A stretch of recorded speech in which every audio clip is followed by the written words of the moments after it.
All right, time for our State Farm Insurance combination of the game. You know, when you have the right combination, great things happen like this. The true freshman up the left wing with a high left-hand dribble. Looks at Coach Neal for the play call. New Mexico being guarded man-to-man. Beautiful bounce feed to Tim. He scores past Barnaba. He has 25. Coach recognized that mismatch. Barnaba cannot guard Tim Williams. And my partner, Hunter Green, you called it. You said that Coach Neal called that play. Jalen Harris with a beautiful post feed on the bounce. Tim Williams with the finish. And Jalen Harris tonight finished off the game with 8 assists. That's the State Farm Insurance combination of the game presented by State Farm. Talk to an agent about combining your home and auto into a plan that's right for you. Here to help life go right.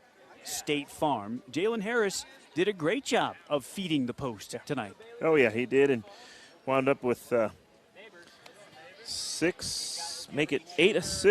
Mm-hmm. And a lot of those were connecting with Tim Williams. I mean, Coach Neal recognized that Barnaba could not hold him, and when he recognized whenever he was in the game, he would call his number, and Tim answered. So Tim Williams had his way with Barnaba. He had his way with just about anybody who guarded him down there tonight, to the tune of 30 points, one off his career best, and 13 of 18 floor shooting. We'll have more on Tim coming up in our Lobo Basketball post-game show. There's no doubt who the P&M Reliable Player of the Game is tonight. He scored 20 points in the first half, continued to pour it on in the second half. The P&M Reliable Player of the Game, none other than Lobo power forward Tim Williams. Mathis brings it to left wing, bounces to the left block to Tim Williams. He'll drive the left baseline, over 2 defenders, scores again, teed up with 30. They can't contain him. And he's asking for the foul. They're not giving it to him. Tim Williams, the P&M Reliable Player of the Game. P&M here for you and all of New Mexico. Reliable people, reliable partner in our communities, reliable power. Nationally, P&M consistently ranks among the best for keeping the lights on. Tim Williams, the P&M Reliable Player of the Game. The numbers staggering. Williams, 13 of 18 floor, missed a 3 and was up against the shot clock. It was right on line, and it rattled out. His only 3 attempt of the night. 4 of 5 at the line, 7 rebounds, 2 offensive. Had an assist, 30 points, one off a career high in 35 minutes. Tim Williams, the P&M Reliable Player of the Game, and he was extraordinary tonight. He definitely was. I mean, he was the only one who was able to produce points offensively for the Lobos. I mean, it's Delta Dental Coach's comments post-game brought to you by Delta Dental of New Mexico. We welcome in Lobo head coach Craig Neal. And Coach Neal, we were talking there in the break. Tough to come on the road and win in a difficult venue without Elijah Brown on the floor for more minutes. Well, I think the biggest thing, it wasn't a very difficult venue. It's a hard place to play, but there's nobody here. Yeah. I mean, you got to take advantage of that. They played outstanding. They played hard. Their group played really good. You know, I talked to my group. I put on the board that you can't have any breakdowns on pick and roll coverage, and we had a lot. And we gave up several threes. Our first, you know, they had 7 threes in the first half. You can't let a team that's second in the league in offensive rebounds have 19 second chance points. It can't happen. I thought our guys had a very mature approach at San Diego State. I thought they had a very immature approach in the second half in this game. And you can't allow a team that's, you know, scrapping and clawing and try to get their first win to score 79 points. And, you know, we said before the game, don't put them on the line. They shoot 28 free throws, and usually that's what we do. Tim Williams was outstanding. He gave us everything he had. You know, we just didn't rebound the ball when we needed to. And, you know, there's no excuse, but, you know, we missed Jordan Hunter. We didn't have X the whole second half, part of the first half. And then Elijah Brown plays 15 minutes, so it's difficult. But you got to – my hat's off to them. They played well. They played hard. And then we didn't have the same pop. And Coach, you talked about them playing to their strengths, shooting that 3-ball. Talk about defending that. You said that you guys weren't able to guard it. In the first half, we gave up 7. And 3 of them were on missed pick and roll coverages, and that just goes back. Okay. And that just goes back to, it wasn't like the first half of the season where we were giving up transition threes and threes because they were driving and kicking. We were giving up bad coverages. I mean, and I told them, and we've went over and over it. We're in a pick and roll coverage. You have to do what you're supposed to do because your teammates counting on it. Your teammates counting on you to do your job, and they hit 3, so that was 9 points. Then they hit 3 on offensive rebound kickouts, and that hurt you. And I just wish that we could bottle the San Diego State effort, the approach. I thought they had it in the first half. Then Elijah got 2 fouls, but this is only our first loss. Yeah. And in conference, there's a long way to go. I thought our effort, Jalen was a little tired tonight, looked a little tired. I think with Jordan not being around, that kind of hurt us. But, we'll get better, and hopefully we'll have everybody back for our next game. And, hopefully X will be okay. He'll have an MRI on his knee. Hopefully it's nothing serious, but we don't know right now. Jordan, we don't know how long he's going to be. So we just have to play a little bit smarter, a little bit more mature. But it was a perfect opportunity for us to come in here and get a win because of the weather and nobody here, and you got to take advantage of that, and we didn't. 10 of those offensive rebounds that they got came in the second half too. Those were big. And I would have to watch the film. I would watch the film, but I would think most of them were in zone. That's my opinion. I don't know. I can, going back watching, but we have to be more aggressive to the ball. We got to do some things a lot better. But, we can't have guys in our team that are playing 20, 19, 15, double-figure minutes with 3 rebounds. You just can't do it. It just can't happen. And I know you guys went over the pick-and-roll coverages, but when you went and you made the adjustment to the zone, I thought that was more effective in the second half. It really was effective because we switched it up and went 3 and went 2, but then we didn't rebound out of it. That's right. We didn't rebound out of it, and we went through that at practice, and we've been talking to them about it. But the one thing that we didn't think that would have hurt us would be offensive rebounding, and that hurt us. They got 19 points, and you can't let a team that's, like I said, second to last in the league hurt you in offensive rebounding. But it's been a struggle for us rebounding. I mean, we've Tim Williams is rebounding, but we got to get more people involved in rebounding. We kind of watch. I mean, I know people at home are watching the game. I mean, we let a rebound from a free throw bounce again. Mm-hmm. I mean, instead of somebody going to get it, and that's just we have to have a now at San Diego State the other night. We got every rebound. Everybody was after every rebound. Well, that's just a really mature approach, really locked in. We tried to get them. We went in at halftime and we're up, and it looked like we were down 10. And I don't know if it's the expectations that they just thought they were going to blow them out, or they couldn't be in the gym with us. But your margin of error in Division I basketball is so small. It doesn't matter what team you are. It doesn't matter who you play. That just happens. And if you don't do what you're supposed to do, and we worked on it. We just have mental breakdowns. Coach, talk about offense. I mean, because it seems like Tim is doing his job, and he's scoring the basketball, but it seems to me that sometimes we struggle in producing points from other positions. Well, I think you struggle from making points from other positions because I think your point guard right now is a little confused. I thought he's a little confused tonight. Right. Wasn't as aggressive. And when we're running certain sets, you got to know who you're running that set for. Mm-hmm. You got to know the options and who you're trying to get. So we became stagnant. But I think the biggest key, Hunter, in what people don't understand, we had 4 fast break points. And if we score 75 points and we only have 4 fast break points, that's not good enough. And it's hard to get fast break points if you're not getting stops and you're taking the ball out of the net. And that hurts us. That hurts our team. That hurts our rhythm. That hurts our flow.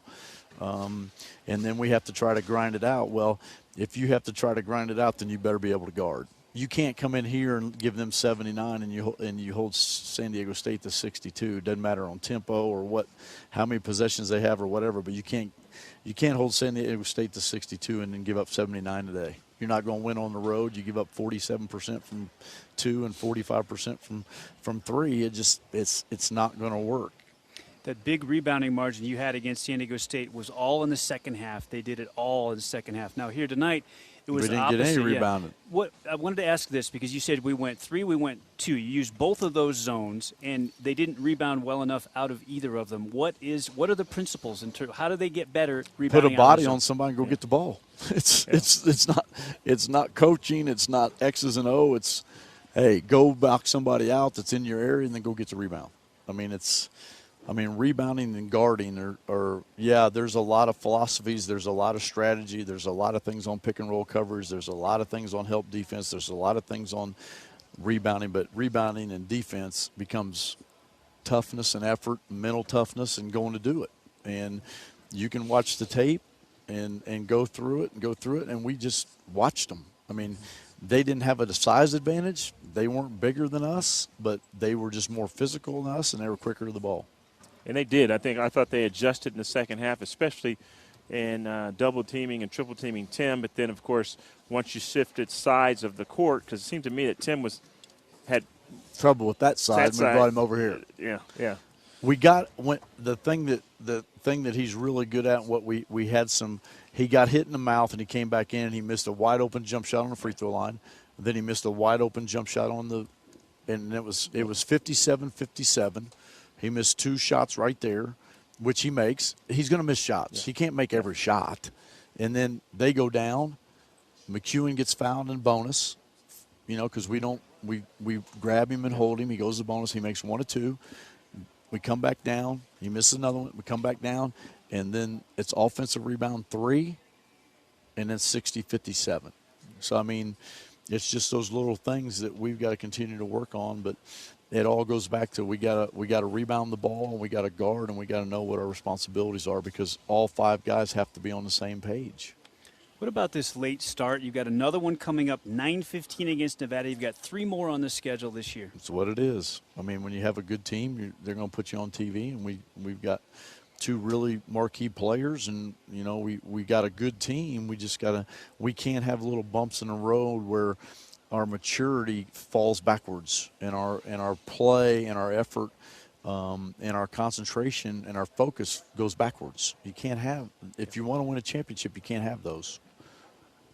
All right, Nevada coming up, 9:15, and a chance to go 3-1. I'll say this: the 4 that you had to start league, you'd have taken 3-1 out of those 4, wouldn't you? I mean, if you just looked at it before you started. Robert, I only want to be 4-0. I know. I mean, that's my mentality. But yeah, okay, we had a setback. All right, now we're going to see what this locker room is made of. We're going to see what everybody's made of, and we're going to regroup. And hey, let's face it. Okay, we've had 12,000 fans at every game. Those are the diehards. They've been there. All right, we've got probably, I don't know. How many we got? We've got 12,000. We seat 15,000. There's 3,000. Okay, well, we've probably outpriced 2,000 people. Well, now the administration's done a heck of a job. Now we got affordable tickets. Come support these guys. And there's another 1,000 that, doesn't like what I'm doing with the program. I'm man enough to understand that. But come support these kids because they're good kids. They got good character. We've had 12,000 strong every game. And they've been awesome. But, I mean, we need the other 3,000 to come back out and support these kids because we got a really good team. We got a chance to keep going. We got a big game against Nevada, and then we got UNLV on the next Tuesday. So we beat San Diego State. They didn't play up to their capabilities today, but that happens. I'm really positive. I'm really excited about going forward. So, 9:15 on Saturday, come out and see them. Come support these guys because they're looking forward to you coming, and we need you. So come support them, and we need to get as many people as we can. Oh, yeah, especially if you get an ESPN time. And, I mean, it's going to show, ESPN. It's going to show what our program's exactly. about. It's going to show what our university about, it's what our state's about, and, I understand that. So, I just want them to come out and support these kids. They got great character. They play hard. We lost a tough game, but we had some factors that factored into it, and we had enough people to get it done. We just didn't get it done.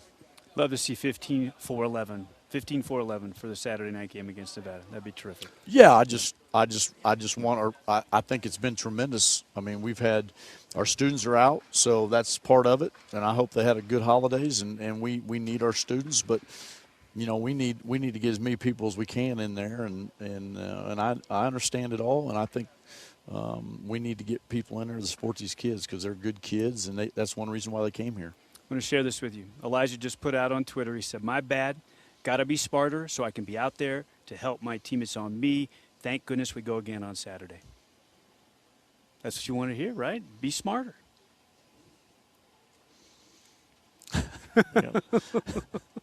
He knows what he you has got to anything? do. Because I don't Yeah, have no. anything. Yeah, he knows what he has to do. Craig, thanks a lot. All right, thanks. Lobo head coach Craig Neal. Our Delta Dental coaches' comments brought to you by Delta Dental of New Mexico. You know, almost 400,000 New Mexicans are covered by Delta Dental plans. For more information, log on to deltadentalnm.com. Well, Coach Neal would love to be 4-0, Right. for sure. But realistically, as you look at what this first 2 weeks was, 3-1 would be great. Yeah. And you've got a home game coming up Saturday. You can still be there. Boise State won tonight, so they're 3-0 to start league. The Lobos are right there at 2-1, and it's an 18-game grind. Yeah. And shoot, the Lobos faced some serious adversity tonight with only having Elijah Brown play 15 minutes in the contest. And without Jordan Hunter. Right. So, and losing X for the entire second half. Exactly, and hope that he's not gone for the season. Right. But, I think kind of on the tail end of what Coach was talking about, these are young student athletes. They're not pros. These guys aren't. I mean, Jalen Harris is 18 years old. He's a freshman. I wonder about Coach Steele said he looked tired tonight. You know what? 9:15. He's not done any of that before. I'm not sure Do if you it's. think? I'm not Okay, sure if go it's that. ahead. I just think he's a freshman and he's in an environment here. He's just a little hesitant. That's what I saw tonight. I thought he was a little gun shy. I thought he should have been more aggressive offensively, whether it's taking it to the hole or even looking for a shot. At times, Utah State would sag on him and give him that shot and dare him to take it. He just has to get that more confident with his shot and more comfortable that he can make it, and his team needs him to make it. So, and then of course Elijah tweeting what he tweeted, his message he sent out to everyone. This team really needs Elijah to step up, and so with his leadership, they could do some great things here in this conference, and they're still in the hunt. So, could not agree more. Hey, Bank of the West continues its commitment as the Lobo three-point basket sponsor. Following every game, they donate to Special Olympics of New Mexico. Now, for more than 20 years, they've been doing that. They've contributed over $100,000 to Special Olympics of New Mexico as part of its proud commitment to Lobo athletics. We have to select our Subway sub of the game, Hunter, and it is Damian Jefferson tonight. Jefferson came off the bench. He played 25 minutes. He was 2 of 5 from the field. He was 1 for 1 at the line. He missed his only 3. He grabbed 1 rebound. He scored 5 points. He dished out 3 assists, and he had the only block of the night. Damian Jefferson is our Subway sub of the game, brought to you by Subway of New Mexico. Subway restaurants, they keep you going on and off the court. Stop in today. Subway, eat fresh. By the way, that block for Damian Jefferson, the lone Valley Fence block hunger donation to the Roadrunner Food Bank tonight.